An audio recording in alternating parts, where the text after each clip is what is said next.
أعوذ بالله من الشيطان الرجيم. بسم الله الرحمن الرحيم.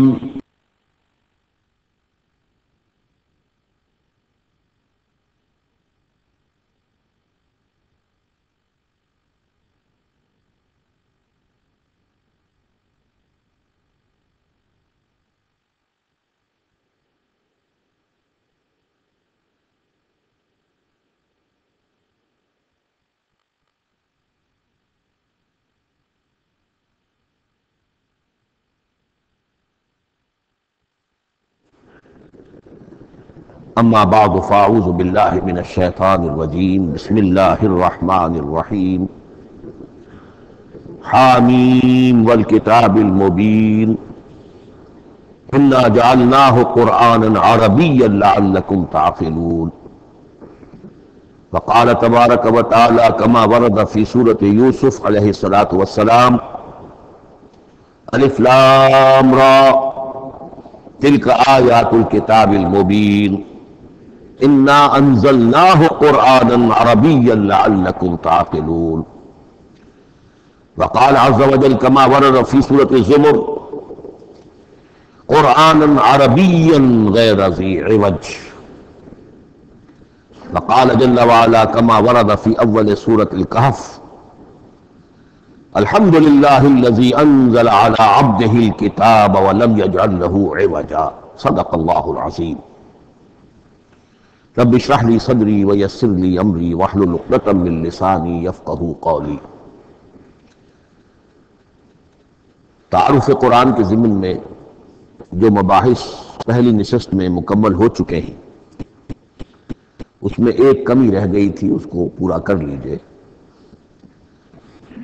قرآن مجید کی 2 آیات کے بارے میں یہ روایت موجود ہے صحیح مسلم میں حضرت عبداللہ ابن مسعود رضی اللہ تعالی عنہ سے کہ سورہ بقرہ کی آخری 2 آیات حضور کو شب معراج میں عطا ہوئی ہیں. وہ زمین پر نازل نہیں ہوئیں بلکہ حضور نے آسمان پر پہنچ کر ان کو حاصل کیا ہے. یہ امت کے لیے شب معراج کے تحفے کے طور پر یہ 2 آیتیں. آمن الرسول بما انزل الیہ من ربہ والمؤمنون کل آمن باللہ وملائکتہ وکتبہ ورسلہ لا نفرق بین احد من الرسل وقالوا سمعنا واطعنا غفرانک ربنا والیک المصیر. پھر آخری آیت جس میں طویل ترین دعا ہے. یہ 2 آیات جو ہیں مستثنا کر لیجئے تو باقی جو ہے قرآن مجید وہ پھر پورا حجاز میں زمین پر نازل ہوا ہے محمد رسول اللہ صلی اللہ علیہ وسلم کے قلب مبارک پر. اب جو اگلی بحث ہے اس تعارف قرآن کے ضمن میں، قرآن کی زبان کون سی ہے؟ یہ سب جانتے ہیں عربی زبان ہے، لیکن کون سی عربی؟ عربی کوئی ایک نہیں ہے. جیسا کہ آپ کو معلوم ہے کہ ایک زبان ہوتی ہے تو اس کے ڈائلیکٹس ہوتے ہیں. پنجابی زبان کے نہ معلوم کتنے ڈائلیکٹس ہیں، بنگلہ زبان کے نہ معلوم کتنے ڈائلیکٹس ہیں، پشتوں کے کتنے ڈائلیکٹس ہیں. عربی زبان کے اس وقت پورے عالم عرب کے اعتبار سے تو دیکھیے تو ہر ملک کا جو ہے اپنا لہجہ ہے اور ان کے اپنے انداز ہیں. تو خود نزول قرآن کے وقت بھی پورے جزیرہ نمائے عرب میں کوئی ایک زبان نہیں تھی. زبان ایک تھی لیکن اس کے لہجے مختلف تھے، الفاظ مختلف تھے. تو یہ جان لیجئے کہ قرآن نازل ہوا ہے حجاز کے بادیہ نشینوں کی زبان. وہ اصل عربی زبان حجازی قوم سمجھتی تھی، شہری زبان نہیں، دیہاتی زبان. کہ شہروں میں دوسرے ملکوں کے لوگ آتے جاتے رہتے تھے، خاص طور پر مکہ مکرمہ جو ہے وہ تو چونکہ ایک بہت بڑا تجارتی مرکز تھا. لإلاف قریش إلافهم رحلة الشتاء والصيف فليعبدوا رب هذا البيت. ان کے قافلے جاتے تھے، آتے تھے، دوسرے تاجر بھی آتے تھے. تو ظاہر بات ہے کہ شہروں کے اندر تو پھر زبان جو ہے وہ مکسڈ ہو جاتی ہے، خالص نہیں رہتی. یہی وجہ ہے کہ قریش کے جو شریف گھرانے تھے، اونچے گھرانے تھے، وہ اپنے بچوں کو صحرا میں بھیج دیتے تھے کہ ان کی پرورش وہاں ہو، وہاں وہ خالص عربی زبان سیکھیں، ان کی زبان جو ہے پولیوٹڈ نہ ہو. تو بادیہ نشین حجاز کے، نجد کے نہیں، حجاز کے بادیہ نشین، ان کی زبان میں قرآن نازل ہوا ہے۔ یہ آیتیں اس سے پہلے بھی سامنے آ چکی ہیں سورہ زخرف کی، اِنَّا جَعَلْنَاهُ قُرْآنًا عَرَبِيًّا لَعَلَّكُمْ تَعْقِلُونَ، ہم نے اس اپنے کلام قدیم کو عربی زبان کا جامہ پہنایا ہے۔ اِنَّا أَنزَلْنَاهُ قُرْآنًا عَرَبِيًّا، یہ سورہ یوسف کی آیات، ہم نے اتارا ہے اسے قرآن عربی بنا کر، قرآنًا عربيًّا لَعَلَّكُمْ تَعْقِلُونَ۔ سورہ زمر میں قرآنًا عربيًّا غیر ذی عوج، یہ عربی مبین میں ہے، صاف ستھری دھلی ہوئی عربی زبان جس میں کہیں کوئی ٹیڑھ نہیں ہے، کوئی ایچ پیچ نہیں ہے۔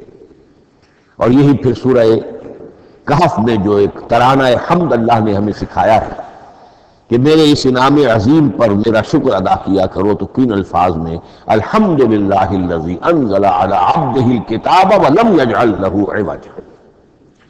تو یہ عربی مبین جو ہے اگرچہ اصلاً ہے بادیہ نشین حجاز کے، البتہ یہ کہ عرب کے دوسرے قبائل کے بھی ان کی زبانوں کے بعض الفاظ اس میں آئے۔ اس سے آگے بڑھ کر یہ کہ بعض معرب الفاظ بھی ہیں، ہندی زبان کا کوئی لفظ اس نے عربی کا جامہ پہن لیا، فارسی زبان کا کوئی لفظ اس نے عربی کا جامہ پہن، وہ بھی قرآن میں بعض ہیں، استثناءات ہیں یہ۔ جیسے سنگ گل، یہ فارسی زبان کا لفظ ہے، سنگ گل، وہ سجیل بن کر قرآن مجید میں آ گیا۔ حجارۃ من سجیل، یہ جو الم تر کیف فعل ربک باصحاب الفیل سورہ فیل میں سنگ گل کا سجیل بنا۔ اس طرح کے کچھ اور الفاظ بھی ہیں، لیکن یہ سمجھیے کہ ایکسیپشنز پروو دی رول، یہ استثناءات ہیں، قاعدہ اپنی جگہ پر قائم رہے گا کہ یہ حجاز کے بدوؤں بادیہ نشینوں کی جو زبان تھی اس میں قرآن نازل ہوا۔ اس قرآن کے بارے میں، اس کی زبان کے بارے میں جو چند پہلو سامنے رہنے چاہیے، فصاحت اور بلاغت کی معراج،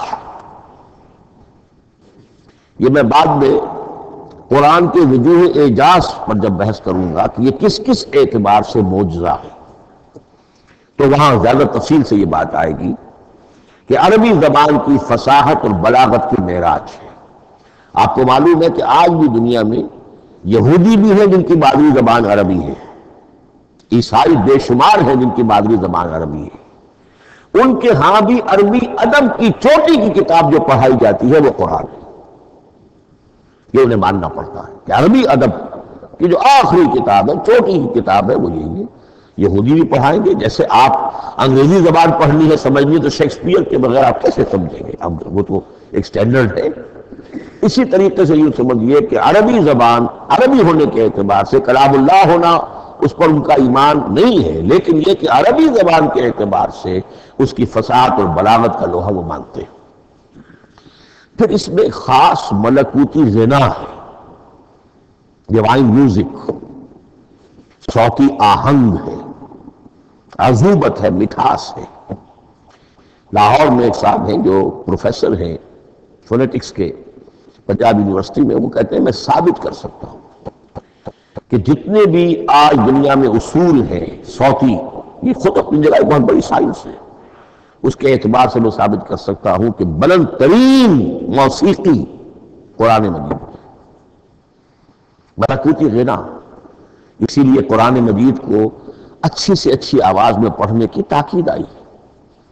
زینوا القرآن باصواتکم، قرآن کو اپنی آوازوں سے مزین کرو۔ اسی طریقے سے من لم یتغن بالقرآن فلیس منا، جو قرآن مجید کو اچھی سے اچھے طریقے پر پڑھنے کی کوشش نہیں کرتا وہ ہم میں سے نہیں ہے۔ اسی طرح کے واقعات بھی ہوئے ہیں۔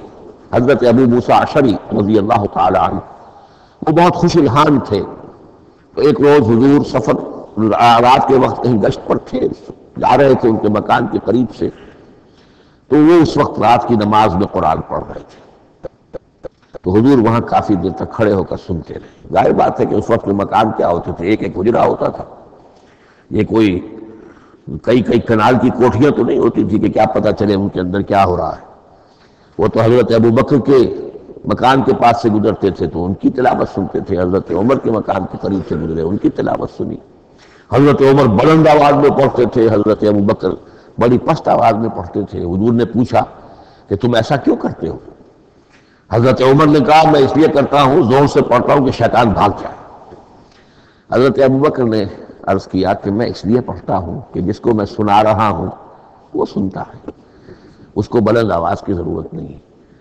حضور نے کہا کہ ابوبکر تم ذرا اونچی کر لو آواز اور عمر تم ذرا پست کر لو، ایوریج میں لے آؤ. تو بہرحال یہ معاملہ حضور کا صحابہ کے ساتھ ہوتا تھا. تو ابو موسیٰ اشعری رضی اللہ تعالیٰ عنہ کی جب قرات آپ نے سنی تو اگلے روز جب ملاقات ہوئی فجر میں تو آپ نے تحسین فرمائی ان الفاظ میں، یا ابا موسیٰ انک قد اوتیت مزمارا من مزامیر آل داود. اے ابو موسیٰ تمہیں تو اللہ نے آل داود کے سازوں میں سے ایک ساز عطا کیا ہے. یعنی حضرت داود کے گلے میں جو ساز تھا خوش الحانی تھی، ان کی آواز نہایت خوبصورت تھی. تو اسی طریقے سے اب وہاں کوئی مزمار سے مراد وہ نہیں ہے آلات موسیقی نہیں، گلے میں جو اللہ تعالیٰ نے رکھا ہے. تو انک قد اوتیت مزمارا من مزامیر آل داود. ایک آخری بات یہ نوٹ کیجئے کہ قرآن مجید کا عظیم ترین احسان ہے عربی زبان پر. یہ یوں سمجھیے کہ ایک ستون کی طرح اس زبان کو ٹھہرا دیا ہے، اس کو سٹیبل کیا ہے قرآن مجید. آج بھی پوری دنیا میں جسے عرب کہتے ہیں فصیح زبان، لغہ فصحی، وہ ایک ہے، وہ قرآن کی ہے. زبانیں بدلتی رہتی ہیں. اردو 300 سال پہلے کی دکن میں جب شروع ہوئی وہ آج آپ پڑھ بھی نہیں سکیں گے وہ کیا اردو تھی ولی دکنی کی. پھر وہ کیا اس نے روپ بدلے ہیں، اب وہ اردو کس شکل میں ہے، فارسی کن کن شکلوں میں رہی ہے، مختلف انگریزی کتنی شکلیں بدل گئی ہیں، لیکن عربی قائم ہے. اس کے لیے جیسے کہ قرآن مجید میں آتا ہے کہ ہم نے پہاڑ زمین میں گاڑ دیے اس کو سٹیبلائز کرنے کے لیے، ان تمید بکم، تمہیں لے کر زمین ایک طرف کو جھک نہ جائے. تو جس طرح یہ پہاڑ جو ہیں سٹیبلائزنگ ایفیکٹ رکھتے ہیں اس زمین کے لیے، اسی طریقے سے قرآن سٹیبلائزر ہے عربی زبان کا. اس کے اندر جو ایک ٹھہراؤ اور جماؤ پیدا کیا ہے یہ قرآن مجید کا احسان عظیم ہے. تعارف قرآن کی ضمن میں اگلی گفتگو قرآن کے اسماء و صفات. عربوں کا ایک خاص ذوق تھا. ظاہر بات ہے کہ اللہ تعالیٰ نے جب قرآن نازل کیا ہے تو عربوں کے ذوق کو بھی مد نظر رکھا ہے. ان کا ذوق کیا تھا؟ جس چیز سے انہیں محبت ہوتی تھی اس کے وہ بہت سے نام رکھتے تھے. گھوڑے کے لیے ہزاروں لفظ مل جائیں گے آپ کو، شیر کے لیے 5000 الفاظ مل جائیں، تلوار کے لیے 5000 الفاظ مل جائیں. یعنی اس شے کی جو بھی صفت ہے اس صفت کے اعتبار سے ایک نام، کوئی اور صفت ہے اس صفت کو ایک اور نام. تو وہ صفاتی نام، اب جیسا کہ آپ کو معلوم ہے اللہ کے 99 نام صفاتی تو ہے نا، اللہ کی ایک صفت دوسری صفت اسی کے اعتبار سے اس کے نام ہیں. قرآن مجید کے اسماء علامہ جلال الدین سیوطی رحمۃ اللہ علیہ نے 55 شمار کیے، لیکن وہ بھی مکمل نہیں ہے لسٹ، اس لیے کہ اس میں ایک اہم نام برہان یہ شامل نہیں. ان میں سے جو اہم اسماء ہے وہ میں آپ کو سنا دیتا. القرآن، جس پہ گفتگو بعد میں ہوگی، اس لیے کہ سب سے زیادہ ایک رائے یہ ہے کہ یہ تو اس میں جامد ہے، اس میں علم ہے قرآن کے لیے، پراپر ناؤن ہے. الکتاب، الذکر، الہدی، النور، الفرقان، کلام اللہ، الوحی، روحا من امرنا. پھر اس کی صفات کے اعتبار سے الکریم، الحکیم، العظیم، المجید، المبین، رحمہ، العلی، بصائر، بشرا، بشیر، نذیر، عزیز، قرآن عزیز، بلاغ، بیان، احسن القصص، احسن الحدیث، موعظہ، شفاء، مبارک، مہیمن، قیم، مثانیہ، متشابہ. یہ میں نے آپ کو 23 نام بتائے ہیں، لیکن یہ کہ علامہ جلال الدین سیوطی نے 55 گنوائے. لیکن جو بحث دلچسپ ہے وہ یہ ہے کہ جو اس کے لیے لفظ القرآن، اس کے معنی کیا ہیں اور یہ کس مصدر سے، کس مادے سے یہ لفظ بنا ہے۔ ایک رائے تو یہ ہے کہ یہ اس میں جامد ہے، یہ مشتق نہیں ہے، کسی مادے سے نکلا ہوا نہیں ہے۔ اور یہ بھی آپ نوٹ کر دیجئے، اللہ کے اسماء میں سے بھی ایک نام کو سمجھا جاتا ہے، وہ مشتق نہیں ہے، اس میں جامد ہے، اس میں علم ہے، اور وہ ہے اللہ۔ باقی سارے نام صفاتی ہیں، ایک نام، اس لیے اس میں ذات کہتے ہیں اس کو، اس میں ذات۔ لیکن یہ رائے متفق علیہ نہیں ہے، یہ کچھ لوگوں کی رائے ہے۔ ایک رائے یہ بھی ہے کہ یہ بھی اس میں علم نہیں ہے، یہ بھی مشتق ہے الہ سے۔ جیسے حکیم، یہ صفت ہے، الحکیم یہ اللہ کا نام ہو گیا۔ الہ ایک معبود، الالہ معبود برحق، الالہ کو اللہ بن گیا، ایک رائے یہ۔ لیکن یہی اسی طریقے سے نوٹ کیجئے کہ قرآن مجید کے بارے میں بھی ایک رائے یہ ہے کہ القرآن اس کا اس میں علم ہے، پراپر ناؤن ہے، یہ جامد ہے، یہ مشتق نہیں ہے، کسی اور مادے سے نکلا نہیں۔ لیکن جو اکثریت کی رائے ہے، جس پر تقریباً اجماع ہے، وہ یہ ہے کہ نہیں، یہ اس میں جامد نہیں، اس میں مشتق ہے۔ لیکن پھر دو رائے ہیں کہ مادہ کیا ہے۔ ایک قرن، قاف را نون، اور ایک قرع، قاف را حمزہ، یہ دو مختلف مادوں کے بارے میں رائے ہے کہ قرآن ان سے نکلا ہے۔ قرن کہتے ہیں کسی چیز کا قریب ہو جانا، جڑ جانا، مل جانا۔ یہ حج کی جو تین شکلیں ہیں، حج تمتع ہے، حج قران ہے، اور حج افراد ہے۔ قران کیا ہے؟ ایک ہی احرام میں عمرہ بھی اور حج بھی دونوں کو جمع کر لیا جائے تو یہ حج قران ہے۔ اسی سے قران الصعدین کا لفظ استعمال ہوتا ہے۔ قرینہ اور قرائن جو ہے اسی سے الفاظ۔ امام فرا کی رائے یہ ہے کہ قرن سے یہ قرآن بنا ہے، اس لیے کہ اس میں بھی اللہ تعالیٰ کی آیات جمع ہو گئی۔ اسی طرح قرع، قاف را اور حمزہ، اس قرات کا مصدر بھی بن جاتا ہے، جیسے رجحان، را جیم ہے، رجح سے رجحان۔ غفران، غفرانک ربنا، پروردگار ہم تیری مغفرت کے خواستگار ہیں۔ اسی طرح قرآن قرأ سے بنا ہے۔ مفعول جو ہے وہ مصدر کے معنی میں آ جاتا ہے، یعنی پڑھی جانے والی شے۔ اور ایک قرأ آتا ہے عربی زبان میں، قرأت الماء فی الحوض، میں نے پانی جمع کر لیا حوض کے اندر، بارش ہوئی میں نے کچھ پانی حوض میں جمع کر لیا، قرأت الماء فی الحوض۔ اسی سے قریہ کا لفظ بنا، قریہ بستی کو کہتے ہیں جہاں لوگ جمع ہو کر رہتے ہیں، قریہ۔ تو اس معنی میں یہ قرآن جو ہے یہ جمع ہے، اللہ تعالیٰ کی اسماء صفات اور اللہ کی ذات جو ہے اور اس کی آیات کا جامع ہے۔ یہ ہے لفظ قرآن کی بحث۔ اگلی بحث اور بڑی اہم ہے اور دلچسپ ہے، قرآن کا اسلوب کلام کس کیٹیگری میں فال کرتا ہے؟ قرآن کیا ہے؟ ایک شے کی تو سختی سے نفی کی اللہ نے، یہ شعر نہیں ہے۔ وَمَا عَلَّمْنَاهُ الشِّعْرَ وَمَا يَنبَغِي لَهُ، سورہ یاسین۔ ہم نے شعر تو انہیں سکھایا ہی نہیں، محمد رسول اللہ کو صلی اللہ علیہ وسلم، اور وہ شعر ان کے شایان شان بھی نہیں۔ شاعروں کے بارے میں سورہ شعراء میں چونکہ بالعموم شاعروں کے بارے میں جو بات کہی گئی ہے، وَالشُّعَرَاءُ يَتَّبِعُهُمُ الْغَاوُونَ أَلَمْ تَرَ أَنَّهُمْ فِي كُلِّ وَادٍ يَهِيمُونَ إِنَّهُمْ يَقُولُونَ مَا لَا يَفْعَلُونَ إِلَّا الَّذِينَ آمَنُوا۔ استثناء تو ہے کہ اچھے لوگ بھی ہوتے ہیں، لیکن اکثر و بیشتر شعراء کا معاملہ یہی ہے، کیونکہ پیروی کرتے ہیں وہی لوگ کہ جو حد سے گزرنے والے ہوتے ہیں، لاؤبالیانہ انداز والے لوگ، غیر سنجیدہ لوگ پیروی کرتے ہیں۔ خود وہ بھی زمین و آسمان کے قلابے ملاتے ہیں، کبھی ادھر کی بات کبھی ادھر کی بات۔ اور تیسری بات یہ کہ عام طور پر جو کہتے ہیں وہ کرتے نہیں، انہم یقولون ما لا یفعلون۔ تو یہ شعر کی تو نفی کی گئی ہے قرآن مجید، جیسا کہ میں نے آپ کو سنایا تھا سورہ حاقہ کی آیات، انہ لقول رسول کریم وما هو بقول شاعر، یہ شاعر کا کلام نہیں۔ البتہ ایک بات نوٹ کیجئے، جسے آزاد شاعری، آزاد نظم کہا جاتا ہے،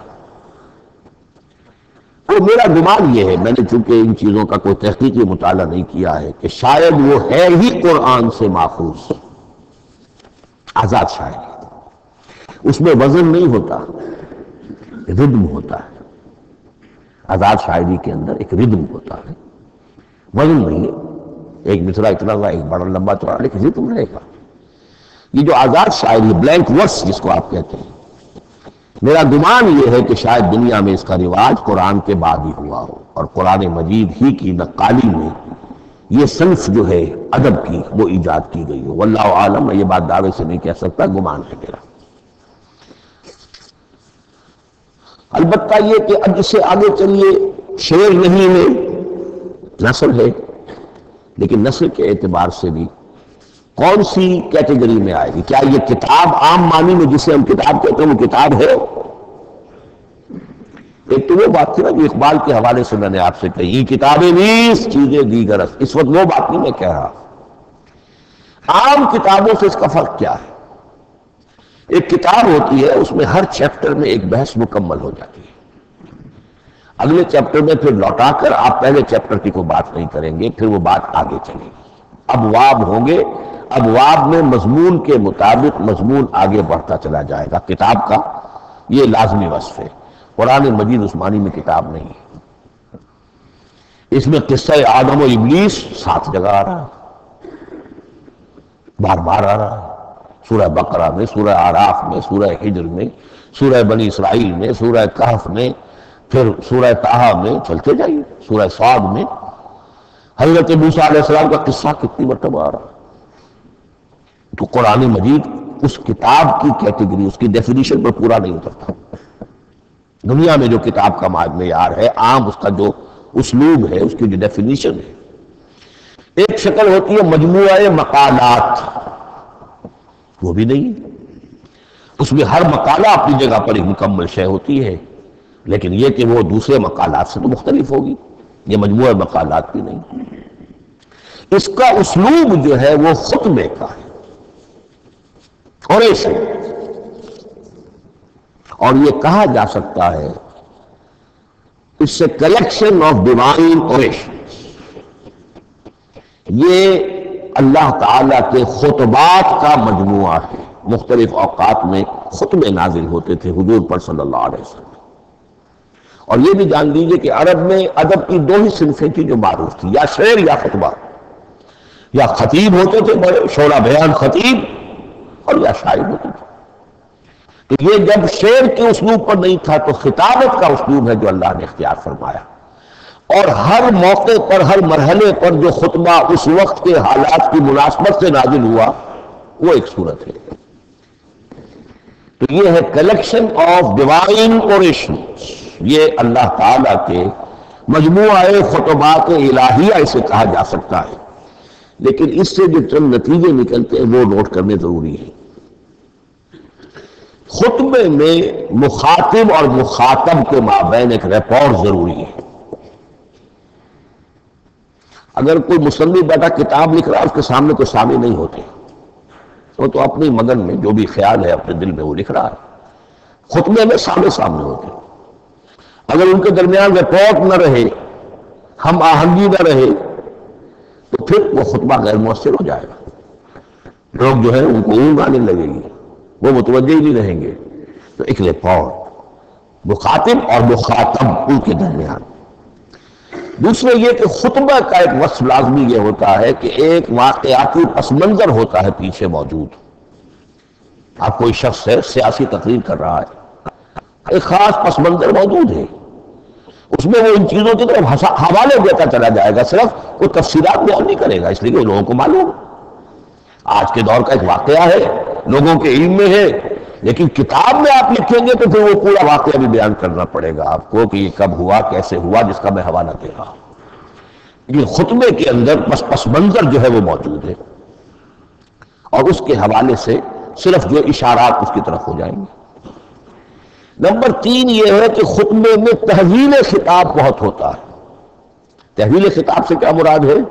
ابھی خطیب آپ سے بات کر رہا ہے، آپ سے مخاطب ہے، اور کسی وقت وہ فلاں کو جو یہاں موجود بھی نہیں ہے، وہ نواز شریف صاحب کو خطاب کرنا شروع کر دے گا، بھائی نواز شریف تو یہاں نہیں ہے، لیکن خطاب انداز وہ تو تقریر مقرر ہے، سیاسی تقریر کر رہا ہے، نواز شریف کو چیلنج کر رہا ہے، نواز شریف یہ کر دو گے تو ہم یہ کر دیں گے، اور نواز شریف یہ تم غلط کر رہے ہو، یا بے نظیر تمہارا یہ معاملہ. ہاں بے نظیر تو وہاں موجود نہیں. صدر ایوب صاحب کو جو بھی گالیاں دی جاتی تھی تقریروں کے اندر، وہ خود تو وہاں موجود نہیں ہوتے تھے. تو اس میں تحویل خطاب نوٹ کرنا پڑتا. ابھی کس سے بات ہو رہی تھی؟ ابھی کس سے بات ہو رہی ہے؟ قرآن مجید میں آپ دیکھیں گے ایک آیت میں حضور سے خطاب ہے، اگلی آیت میں کفار سے خطاب ہے، اس سے اگلی آیت میں اہل ایمان سے خطاب ہے. تو تحویل خطاب جو ہوتا ہے اس کے حوالے سے نوٹ کرنا پڑتا ہے کہ اس وقت اس آیت کا جو رخ ہے کدھر ہے، اس میں کس کو خطاب کیا جا رہا ہے. چوتھی بات یہ ہے کہ خطبے میں صرف عقل سے اپیل نہیں کی جاتی، جذبات سے بھی اپیل ہوتی ہے. اسی لیے خطابی انداز کہلاتا ہے. خطابی انداز میں لوگوں کے جذبات سے بھی اپیل کی جاتی ہے. جبکہ آپ ایک مقالہ لکھ رہے ہوں اس میں جذبات کی بات نہیں آئے گی، ٹھنڈی ٹھنڈی عقلی باتیں، منطقی باتیں، دلیل صغرا کبرا جوڑیے، نتیجہ نکالیے، وہ لوگوں کے سامنے رکھیے، تصنیف ہے.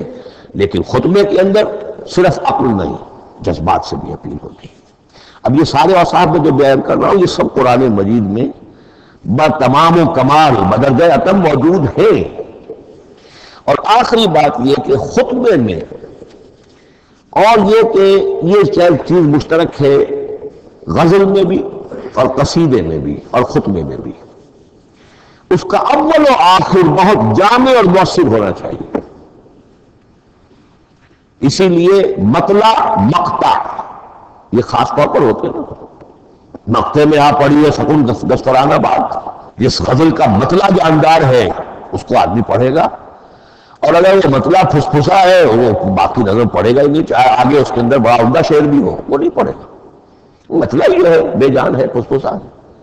پھر مقطع آخری جو شعر ہو، تو قصیدے میں بھی یہ ہے اور خطبے میں بھی یہ ہے. یہی وجہ ہے کہ قرآن مجید کی صورتوں میں اکثر و بیشتر شروع کی آیات اور آخری آیات انتہا اہم ہوتی ہے، بہت جامع ہوتی ہے. جن کو کہا جاتا ہے کہ یہ سور جو ہے ان کی ابتدائی آیات، خواتین اور پہلی آیات. اب سورہ بقرہ کی آیات شروع کی، پھر آخری جو ابھی میں نے آپ کو سنائی، یہی آل عمران کا معاملہ ہے کہ شان کے ساتھ وہ اٹھ رہی ہے. یہی سورہ حج کا ہر جگہ پر آپ دیکھیں گے ابتدائی جو ہے خطیب اگر ایسی بات، ایسا انداز اختیار کرے کہ اپنے سامعین کی توجہ کو اپنی طرف مبذول کرا دے. اگر شروع کا انداز ایسا نہیں ہے تو وہ بات آگے بڑھے گی نہیں. آخری بات یہ کہ خطبے میں ہمیشہ یہ ہوگا کہ ایک مین سپیکر جو ہے اس کی ایک بات سامنے ہے کہ میں نے یہ بات اپنے سامعین کے ذہن میں بٹھانی ہے، لیکن دائیں بائیں کی باتیں کرے گا. کوئی قصہ بھی سنائے گا، کوئی شعر پڑھے گا، کوئی اور کوئی لطیفہ بھی سنائے گا. ہمارے ہاں کے جو بہترین خطیب جو ہوتے تھے وہ احراری حضرات جو ہے بہترین خطیب ہوتے تھے. اور آپ نے سنا مولانا عطا اللہ شاہ بخاری رحمۃ اللہ علیہ، ان کی تقریریں 6 گھنٹے تک لوگ سنتے تھے. وہ کبھی رلا بھی رہے ہیں، کبھی ہنسا بھی رہے ہیں. عام آدمی ترتیب بھی کرے گا کہ یہ کیا ادھر ادھر کی باتیں کر رہے ہیں، لیکن وہ پھر جب آخری تقریر ہوتی تھی تو جب تقریر ختم ہوتی تھی، جو بات وہ ذہن میں بٹھانا چاہتے تھے، دل میں اتارنا چاہتے تھے، وہ بیٹھ چکی ہوتی تھی. باقی یہ کہ ادھر ادھر کی چیزیں جو ہیں وہ آکسیلری چیزیں ہیں وہ رہتی ہیں. یہ ہے 6 اوصاف خطبات کے، اور قرآن مجید کے اندر بھی یہ اوصاف کا وہ بیش موجود ہیں. قرآن کا اسلوب خطبے کا ہے. اب اگلی بحث پر آئیے، قرآن مجید کی ترکیب اور تقسیم، سنتھیسس اور ڈویژنز. اب اس میں سمجھیے کہ کلام جو ہے اللہ کا کلام ہے. کلام مرکب ہوتا ہے کلمات سے. کلمات حروف سے بنتے ہیں. عربی زبان کے حروف 28 یا 29 ہیں. الف اور حمزہ کو ایک ہی مانیں گے تو 28 رہ جائیں گے. الف علیحدہ حمزہ علیحدہ تو 29 ہو جائیں گے. یہ حروف جڑتے ہیں، لفظ بنتے ہیں. لفظ محمل بھی ہوتا ہے لیکن کلمہ وہ کہلاتا ہے جو بامانی لفظ ہو. پھر ان کلمات کو آپ جوڑتے ہیں، یہ مرکب توصیفی بن گیا، مرکب اضافی بن گیا، مرکب عددی بن گیا، مرکب جاری بن گیا، پھر ان مرکبات کو جوڑ کر فقرہ بنتا ہے، جملہ بنتا ہے، کلام مفید جس کو کہا جاتا ہے۔ قرآن مجید کے اعتبار سے علامہ سیوطی نے مخصوص تو قرآن کی اصطلاحات ہیں ان کے حوالے سے ایک بات کہی ہے، لیکن واقعہ یہ ہے کہ قرآن کی اصطلاحات خود اپنی ہیں، دنیا کی دوسری کسی بھی اصطلاحات پر ان کو قیاس نہیں کیا جا سکتا۔ لیکن جاہز صوبے قدیم تھے، انہوں نے قرآن مجید کو کہا یہ دیوان کی شکل رکھتا ہے، جیسے کہ حافظ کا دیوان کسی اور کا دیوان۔ سورتیں جو ہے وہ قصیدوں کی شکل میں ہے، بیت شعر آیت ہے، قوافی جو ہوتے ہیں شعروں میں قافیہ، وہ یہاں فواصل ہیں، آیت کے آخری حروف ایک دوسرے سے مشابہ ہوتے ہیں کہ جن سے پھر وہ صوتی آہنگ پیدا ہوتا ہے۔ الرحمن علم القرآن خلق الانسان علمہ البیان۔ اب یہ ایک فواصل جو ہے وہ جڑتے چلے جاتے ہیں، ان میں آہنگ پیدا ہوتا ہے۔ لیکن حقیقت کے اعتبار سے پہلی بات یہ نوٹ کیجئے، قرآن مجید کی اکائی ہے آیت، اسے نہ آپ جملہ کہہ سکتے ہیں نہ فقرہ کہہ سکتے ہیں۔ انگریزی میں ہمارا کیونکہ بائبل کے لیے بھی جب ورس کا لفظ آ جاتا ہے تو انگریزی تراجم میں، انگریزی تحریروں میں، مقالوں میں ورس قرآن مجید کی آیت کے لیے لفظ آ جاتا ہے، ورس نمبر فلاں، بالکل غلط ہے۔ قرآن کی آیت یہ اس کا اپنی اصطلاح ہے، اپنا مفہوم ہے۔ لغوی مفہوم کیا ہے؟ نشانی، آیت نشانی۔ قرآن کی ہر آیت اللہ کے علم اور حکمت کی نشانی ہے۔ اب قرآن کی آیتیں نوٹ کیجئے، صرف حروف پر بھی مشتمل ہے، الف لام میم حروف مقطعات اور آیت بن گئی۔ وہ مرکبات ناقصہ پر بھی مشتمل ہے، والعصر مرکب جاری ہے، حرف جار، آیت ہو گئی۔ پورے جملے پر بھی مشتمل ہے، ان الانسان لفی خسر، ایک جملہ ہے، اور 10 جملوں پر بھی مشتمل ہے۔ اللہ لا الہ الا هو الحی القیوم لا تأخذہ سنۃ ولا نوم لہ ما فی السماوات وما فی الارض الی آخر الآیہ۔ آیت الکرسی کا انالیسس کیجئے، 10 جملے موجود ہیں اس میں۔ تو نوٹ کر لیجئے، یہ چیز توقیفی کہلاتی ہے، یہ کسی گرامر کے اصول پر نہیں ہے، کسی منطق کے اصول پر نہیں ہے۔ آیات قرآنیہ کی تعیین توقیفی ہے، یعنی حضور کے بتانے پر موقوف ہے۔ حضور نے بتایا والعصر، یہ آیت ہو گئی، آیت ہو گئی، ہم آیت مانیں گے۔ الف لام میم آیت ہو گئی، قاف حرف ایک ہے، یہ آیت نہیں، نون ایک حرف ہے، آیت نہیں، قاف والقرآن مجید ایک آیت بنی، نون والقلم وما یسطرون ایک آیت بنی۔ تو اس طریقے سے اس کو کہتے ہیں توقیفی، موقوف علیہ ہے حضور کے بتانے پر۔ اب اس میں روایات کا اختلاف ہو سکتا کہ حضور سے کوئی روایت یہ ہو کہ یہ ایک آیت بنی یا 2 آیتیں بنی۔ مثلا بڑی اہم مثال آپ کو دے رہا ہوں، سورہ مزمل کی جو دوسرا رکوع ہے، پورا دوسرا رکوع وہ 1 آیت شمار ہوتا ہے، اور میرا بڑا گمان رہا بہت عرصے تک کہ یہ 1 آیت نہیں ہو سکتی، یہ مختلف اوقات میں نازل ہوئی ہیں، 2 اوقات میں نازل ہوئی ہے، اور یہ مجھے قول مل گیا علامہ سیوطی کے ہاں، حضرت عبداللہ ابن عباس رضی اللہ تعالیٰ عنہما کا قول کہ یہ 2 آیتیں ہیں، 1 نہیں۔ لیکن یہ کہ یہ ہوگا موقوف روایت پر، میں کوئی نہیں ہوں جو اسے قرار دے سکوں۔ ہاں مجھے اگر کوئی روایت مل جاتی ہے، کوئی خبر یا اثر، خبر محمد رسول اللہ کی یا اثر آپ کے کسی صحابی کا صلی اللہ علیہ وسلم و رضی اللہ تعالیٰ عنہ، تو پھر یہ ہے کہ ہم مانیں گے۔ تو اس کو کہتے ہیں توقیفی۔ آیات اور سور کا معاملہ توقیفی ہے، بالکل یا کسی منطق، کسی گرامر، کسی اصول بیان، کسی پر مبنی نہیں ہے، یہ مبنی ہے حضور کے بتانے پر۔ اسی طرح سورت کسے کہتے ہیں؟ عربی زبان میں سور کے معنی ہے فصیل، فَضُرِبَ بَيْنَهُمْ بِسُورٍ لَهُ بَابٌ، سورہ حدید کے اندر الفاظ آئے۔ اب اس کا کیا تصور دیا گیا کہ ہر آیت جو ہے وہ اللہ کے علم اور حکمت کی نشانی ہے. 10 آیتیں، 20 آیتیں، 100 آیتیں، 285 آیتیں، 286 آیتیں جوڑ کر ایک فصیل باندھ دی گئی. یہ شہر حکمت خداوندی ہے، ایک نظم ہوتا ہے. جیسے آپ شہر کا ٹاؤن پلاننگ آج کا تو بہت بڑا فن ہے، بڑی اسپیشلائزیشن ہے. شہر کو پلان کرنا، اس کے اندر کیا کچھ ہونا چاہیے، کس طرح سے ہونا چاہیے. تو یہ سورت جو ہے یہ ایک یونٹ ہے قرآن مجید کی، اور اس کا جو لفظی معنی ہے فصیل، گویا کہ اس نے گھیرے میں لیا ہوا ہے ایک شہر معنی کو، علم و حکمت کے ایک شہر کے گرد یہ فصیل جو ہے پوری ہوئی ہے.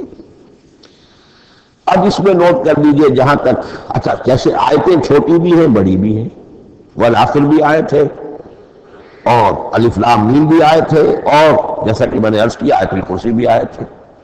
اس طرح صورتیں چھوٹی بھی ہیں بڑی بھی ہیں. سورۃ العصر 3 آیتیں، سورۃ الکوثر 3 آیتیں، سورۃ النصر 3 آیتیں. 3 ہی صورتیں 3 آیتوں پر مشتمل ہیں. 3 سے کم پر کوئی نہیں، 2 آیات کی کوئی صورت نہیں.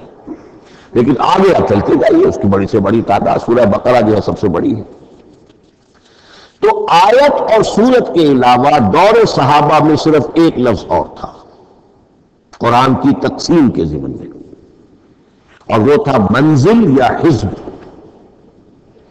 منزل یا حزب 7 منزلوں میں یا 7 احزاب میں قرآن کو تقسیم کیا گیا، تاکہ جو شخص قرآن مجید ایک ہفتے میں ختم کرنا چاہے، ہر شب میں، اکثر و بیشتر وہ لوگ رات کو ہی رات کی نماز میں قرآن پڑھتے تھے، ایک منزل پڑھ لے تو ہفتے میں پورا قرآن ختم ہو جائے گا.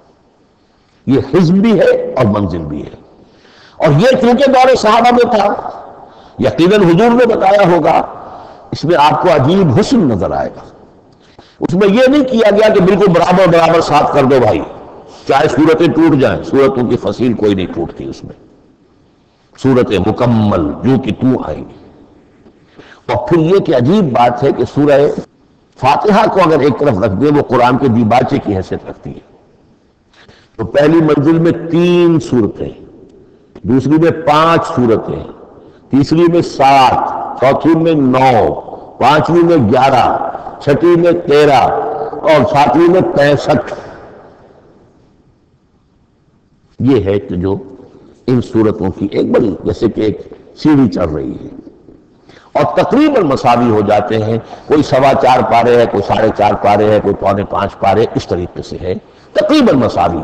لیکن آرٹیفیشل ایکویلٹی پیدا کرنے کے لیے، مصنوعی مساوات پیدا کرنے کے لیے صورتوں کی فصیلوں کو نہیں توڑا گیا.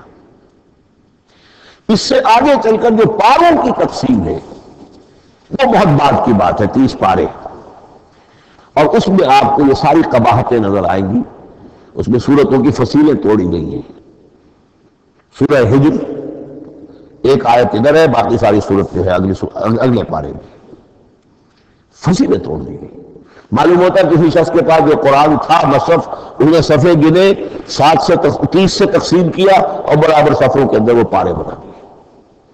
لیکن بہرحال دور صحابہ میں پاروں کا کوئی ذکر نہیں تھا. یہ بات کی بات ہے، دور صحابہ میں آیت، سورت اور حزب.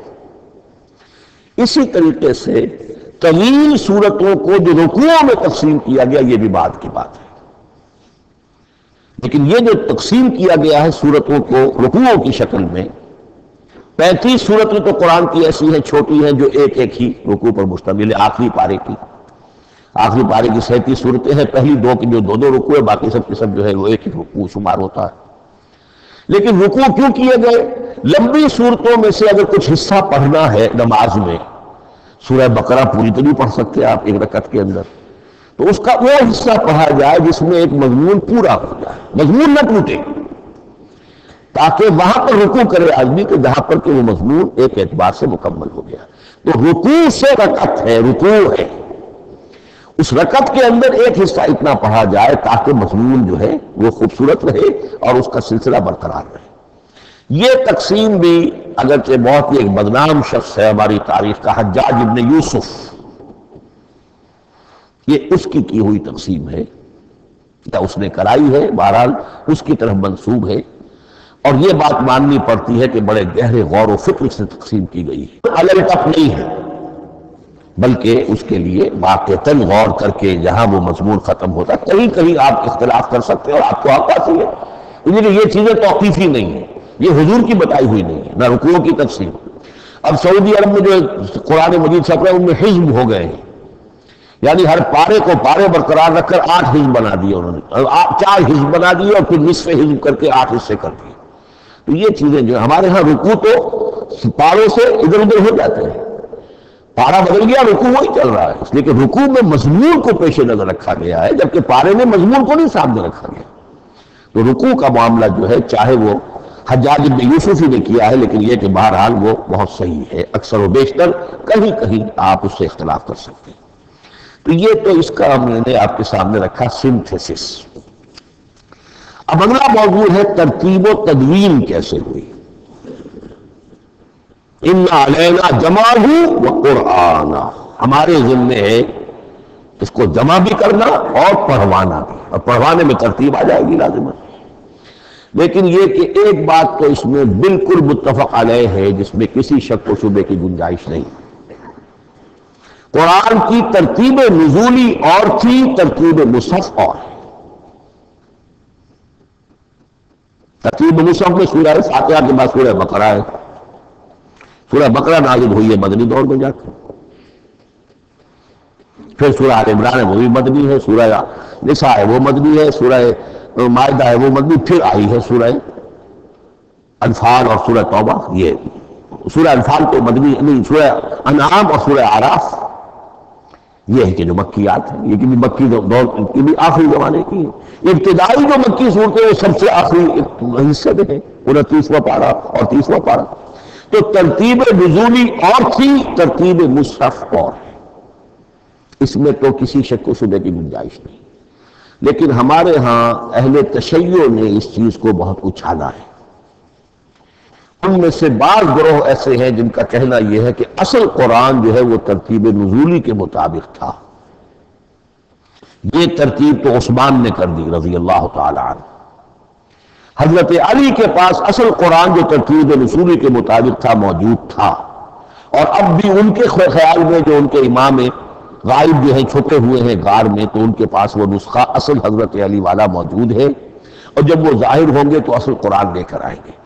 یہ سارے شیعوں کا قول نہیں ہے، لیکن یہ کہ ان میں بہت سے لوگ ہیں کہ جو ان باتوں کو مانتے ہیں۔ جہاں تک اس بات کا تعلق ہے کہ حضرت علی نے ترتیب نزولی پر کوئی مصحف جمع کیا ہو، اس میں کوئی اشکال نہیں، اس لیے کہ علمی طور پر یہ ایک بڑی عمدہ ایکسرسائز بنتی ہے۔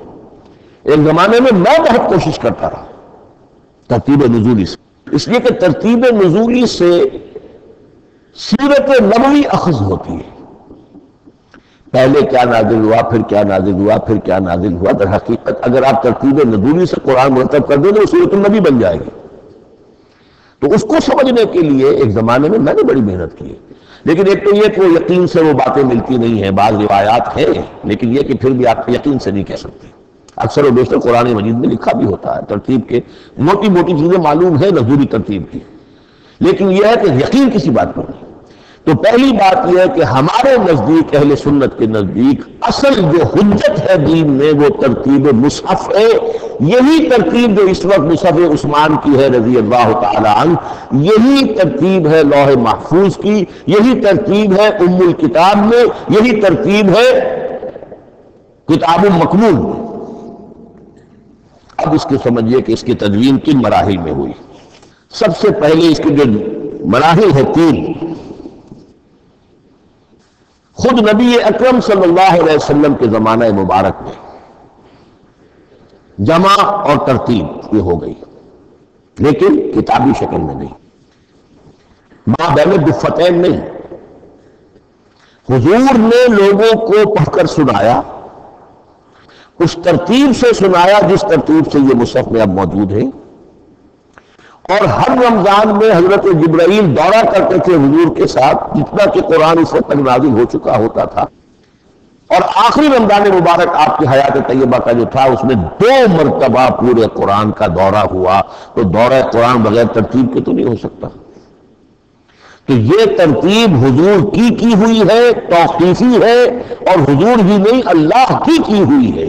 یہی ترتیب لوح محفوظ میں، کتاب مکنون میں اور ام الکتاب میں ہے، اور یہ ترتیب حضور دے کر گئے ہیں صحابہ کرام کو۔ حفاظ تھے، کتنے حفاظ جو ہے جنگ یمامہ میں شہید ہو گئے، تبھی تو خیال آیا کہ اس کو کتابی شکل میں بھی مرتب کیا جائے، لیکن کتابی شکل میں جسے کہتے ہیں دو گتوں کے درمیان ایک کتاب مجلد، اس صورت میں جہاں تک میں تحقیق کر سکا ہوں اور جہاں تک ہمارے اکثر و بیشتر لوگوں کی رائے ہے، حضور کے زمانے میں یہ اس طریقے سے مابین الدفتین، دو گتوں کے مابین ایک کتاب کی شکل میں قرآن موجود نہیں تھا، لوگوں کے سینوں میں محفوظ تھا، جیسے محمد الرسول اللہ کے سینے میں محفوظ تھا۔ ان علینا جمعہ، وہ جمع حضور کے سینے میں کیا اللہ نے۔ اسی طرح پھر صحابہ کرام بے شمار جو حفاظ تھے ان کے سینوں میں محفوظ تھا۔ دوسرا مرحلہ کب آیا؟ جب حضرت ابوبکر صدیق کے عہد خلافت میں جنگ یمامہ میں بہت سے حفاظ شہید ہو گئے۔ اب ایک تشویش پیدا ہوئی، ایسا نہ ہو کہ قرآن ضائع ہو جائے، لہذا اسے کتابی شکل میں مرتب کر لینا چاہیے۔ اس کے لیے پھر بہت سے صحابہ نے حضرت ابوبکر کو اپروچ کیا کہ جتنے قراء ہیں، جتنے کاتبین وحی ہیں، ان سب کو آپ جمع کیجئے اور جمع کر کے اس قرآن مجید کو ایک کتاب کی شکل میں جمع کر لیں۔ حضرت ابوبکر شروع میں بہت ریلیکٹنٹ رہے، ان کا ایک خاص مزاج تھا، اتباع رسول کا جذبہ انتہا درجے کا۔ جو کام حضور نے نہیں کیا میں کیسے کروں؟ اگر تو یہ کام واقعی کرنے کا تھا تو حضور کرتے، میں کیسے کروں؟ لیکن یہ کہ جب صورتحال بہت لوگوں کی طرف سے دباؤ پڑا کہ نہیں یہ کر لینا چاہیے، ان کے سامنے بھی حکمت آ گئی، تو پھر انہوں نے اتفاق کرتے ہوئے جتنے بھی کاتبین وحی تھے ان سب کی ایک کمیٹی بنائی اور ان کو کہا کہ اب اس قرآن کو مرتب کر کے ایک کتابی شکل دے دی جائے۔ وہ کتابی شکل حضرت ابوبکر کے دور میں ہو گئی۔ تیسرا مرحلہ کیا ہے؟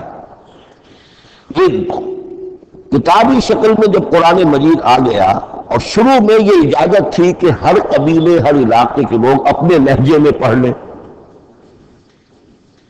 اب پنجابی ہمارا مسلمان جو ہے وہ چاقو کو کاچو کہے گا، تو وہ لکھے ہوئے کو بھی چاقو کاچو پڑھ کے نہیں کہے جائے۔ تو مختلف لہجوں میں ہونے سے وہ ان کا جو ہے قرآن مجید بدل رہا تھا، کوئی کسی طرح پڑھ رہا ہے، کوئی کسی طرح پڑھ رہا ہے۔ اب اس کی تشویش ہوئی حضرت عثمان کے زمانے میں، جب دور بہت پھیل گیا، اسلام کا دائرہ، دارالاسلام کی وسعت بہت ہو گئی کہ اس طرح اگر یہ لوگ پڑھیں گے اور اپنے اپنے لہجے کی وجہ سے اب اس لہجے میں شکل بدل بھی جاتی ہے لفظ کی۔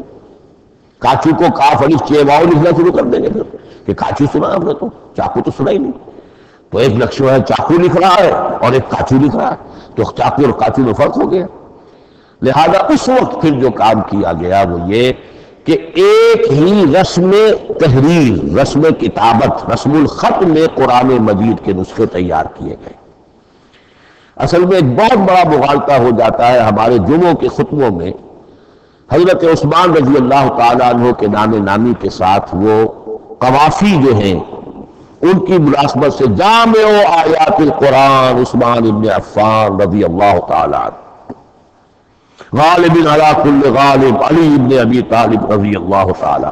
اب یہ جو جوڑتے ہیں قافیے، تو حضرت عثمان کے نام کے ساتھ یہ قافیہ جوڑ دیا، اس سے لوگوں کو مغالطہ بھی ہوا اور دشمنوں نے ایکسپلائٹ کیا کہ اس کا مطلب یہ ہے کہ قرآن تو جمع ہوا ہے حضرت عثمان کے زمانے میں، اور حضرت عثمان کے زمانے میں اور حضور کے زمانے میں کم و بیش 15 سال کا فصل تو ہو چکا، گویا کہ قرآن مرتب ہی ہوا ہے حضور کے انتقال کے 15 برس بعد۔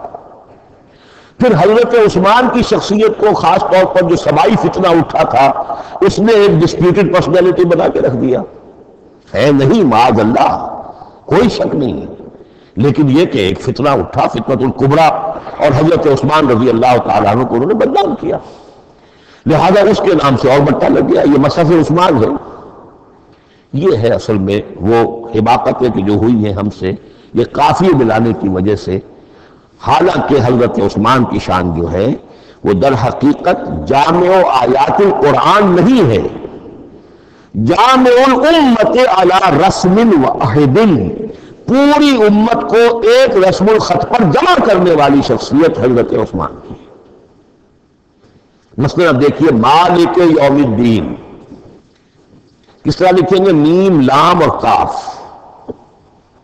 میم الف اور لام اور کاف لکھیں گے آپ، یہ غلط ہو جائے گا۔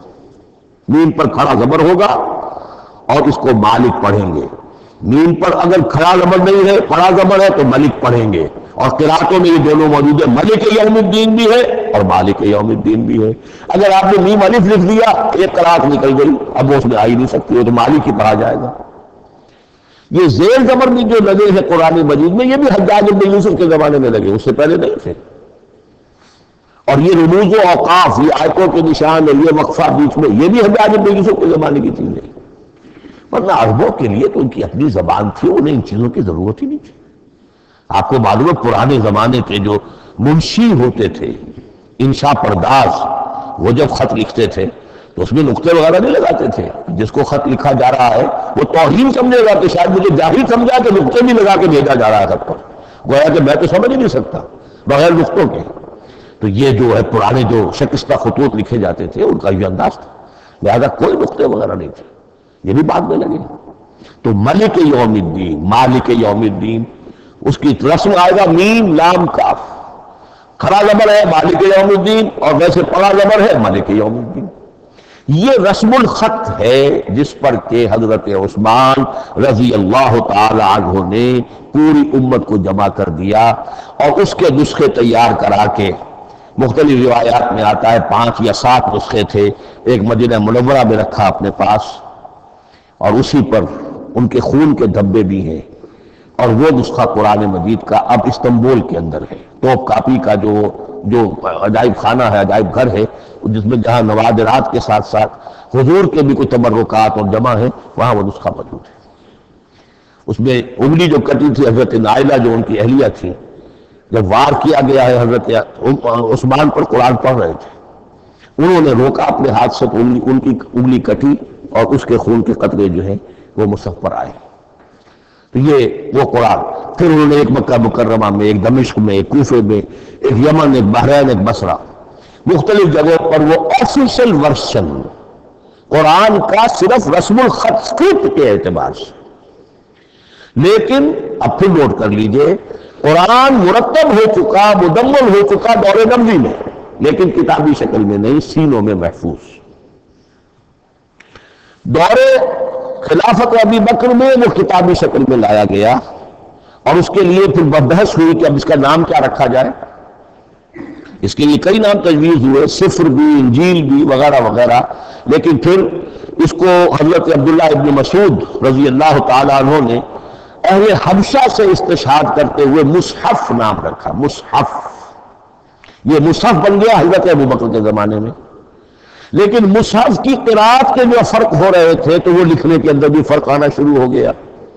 اس کو دور کیا حضرت عثمان نے، اس کا آفیشل ورژن تیار کروایا، ایک رسم الخط پر پوری امت کو جمع کر دیا، باقی جو نسخے تھے انہیں آپ نے پھر ضائع کر دیا، تاکہ کوئی اور یہ نہ رہے کہ اب یہ بھی ایک تھا پرانا نسخہ نکل آیا، اس میں تو یہ لفظ اس طرح لکھا ہوا ہے۔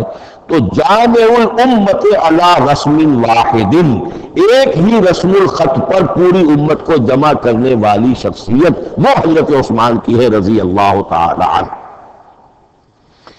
بہرحال یہ نوٹ کیجئے کہ یہ مرحلہ بھی حضرت عثمان کے زمانے میں، تو یوں سمجھیے کہ حضرت عثمان کا پورا عہد بھی آپ جوڑ لیں تو آپ کی جو شہادت ہے وہ تقریباً یہ سمجھیے کہ حضور کے انتقال کے وہ 25 برس بعد ہے، گویا ربع صدی کے اندر حضور کے انتقال کے بعد 4تھائی صدی کے اندر سارے مراحل طے ہو گئے۔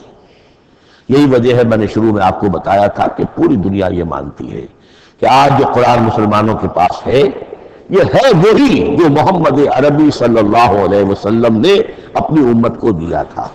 یہ دوسری بات ہے کہ ہم سمجھتے ہیں کہ محمد عربی صلی اللہ علیہ وسلم کو یہ اللہ کے کلام کی صورت میں حضرت جبرائیل نے پہنچایا تھا، وہ اس کو نہیں مانتے، لیکن یہ حصہ اس کا ماننے پر مجبور ہے کہ وہ اصل قرآن اپنی اسی انٹیگریٹی کے ساتھ، اپنی پوری پیور، اس کا جو بھی ہے ٹیکسٹ پیور ہے، اور اس کی انٹیگریٹی میں کوئی شک و شبہ کی گنجائش نہیں ہے کہ یہ وہی شے ہے جو محمد نے اپنی امت کو عطا فرمائی تھی صلی اللہ علیہ وسلم۔ ایک آخری بات، شاید میرے پاس 3 منٹ ہیں۔ یہ جو میں نے آپ کو ترتیب بتائی تھی قرآن کی، آیتیں، سورتیں، پھر حزب، اب اس میں ایک شے نوٹ کر لیجئے۔ آیت اللہ تعالیٰ کے علم و حکمت کا ایک نمونہ ہے۔ آیتوں کو جوڑ کر جب سورت بنائی تو آیتوں کے اندر جو ربط ہے، اس ربط آیات سے ایک اور معنی، ایک اور حکمت کا دروازہ کھلتا ہے۔ جیسے موتی ہے، ہر موتی بڑا خوبصورت ہے، لیکن جس ترتیب سے آپ نے پرویا، اس کو دھاگے میں ہار بنایا، اس ترتیب سے اس کا حسن دوبالا ہو جائے گا۔ ہر موتی کا اپنی جگہ پر ایک حسن ہے، لیکن اس ترتیب کی وجہ سے اس کے حسن کا ایک اور پہلو ظاہر ہوگا۔ اسی طرح قرآن مجید کی صورتوں میں ربط آیات بہت اہم ہے۔ ایک مرکزی مضمون ہوتا ہے ہر صورت کا، مرکزی مضمون، عمود، اور اس کے گرد وہ ساری آیتیں اس طریقے سے گھوم رہی ہوتی ہیں، جڑی ہوئی ہوتی ہیں، جیسے کہ ایک دھاگے کے اندر پروئے ہوئے موتی ہوتے ہیں کہ جس کی جو ہار کی شکل اختیار کرتے ہیں۔ دوسری بات یہ، اکثر اور بیشتر صورتیں قرآن مجید میں جوڑوں کی شکل میں ہیں۔ ایک مضمون کا ایک پہلو اس جوڑے کے ایک فرد میں، اور دوسرا پہلو اسی کا دوسرے فرد میں۔ جیسے معوذتین، دو صورتیں ہیں، مضمون ایک یہ تعوذ، معوذتین۔ الزہراوین، سورہ بقرہ، سورہ آل عمران کو کہا گیا الزہراوین، حضور نے فرمایا دو نہایت تابناک صورتیں، بڑی روشن صورتیں۔ جیسے آپ دیکھیں گے یا ایھا المدثر یا ایھا المزمل قم اللیل الا قلیلا یا ایھا المدثر قم فانذر، ایک ہی طرح کا اٹھان ہے، حضور سے خطاب ہو رہا ہے۔ سورۃ الضحیٰ، سورۃ الانشراح، یہ تمام جوڑوں کی شکل میں۔ اسی طرح سورہ طلاق، سورہ تحریم، یا ایھا النبی اذا طلقتم النساء فطلقوہن لعدتہن یا ایھا النبی لم تحرم ما احل اللہ لک تبتغی مرضات ازواجک۔ شوہر اور بیوی کے درمیان تعلق یا تو اتنا گہرا ہو جاتا ہے کہ ایک دوسرے کے لحاظ میں وہ حدود خدا بندی ٹوٹنے لگے، بیوی کی وجہ سے آپ نے کسی حرام شے کو حلال کر لیا یا حلال کو حرام کر لیا، بیوی کو ناپسند ہے وہ شے، تو حضور سے ذرا سا یہ ہو گیا تھا معاملہ۔ اپنی ازواج مطہرات حضرت عائشہ اور حضرت حفصہ رضی اللہ تعالیٰ عنہما، ان دونوں کی رضا جوئی کے لیے وہ خاص قسم کا شہد ہے، قسم کھا لی آپ نے کہ میں اسے استعمال نہیں کروں گا۔ لما تحرم ما احل اللہ لک، اے نبی آپ کیوں حرام کرتے ہیں اپنے اوپر وہ شے جو اللہ نے آپ کے لیے حلال کی ہے؟ تبتغی مرضات ازواجک، اپنی بیویوں کی رضا جوئی میں۔ یہ ایک انتہا ہوئی۔ دوسری انتہا کیا ہے؟ میاں اور بیوی میں اتنا بوجھ ہو جائے کہ طلاق تک نوبت آ جائے۔ تو سورۃ التحریم ایک انتہا کو بیان کر رہی ہے، سورہ طلاق اگلی اس کے ساتھ جڑی ہوئی وہ دوسری انتہا کو بیان کر رہی ہے۔ سورہ صف حضور کے مقصد بعثت کو بیان کر رہی ہے، سورہ جمعہ آپ کے طریقہ کار کو بیان کر رہی ہے۔ اس طرح قرآن مجید کی اکثر و بیشتر صورتیں جو ہیں وہ جوڑوں کی شکل میں ہیں۔ میرا خیال یہ ہے کہ وقت ختم ہو گیا ہے، اس مضمون کا تھوڑا سا حصہ باقی ہے، وہ انشاءاللہ میں اگلی نشست میں لوں گا۔ بارک اللہ لی ولکم فی القرآن العظیم ونفعنی وإیاکم بالآیات والذکر الحکیم۔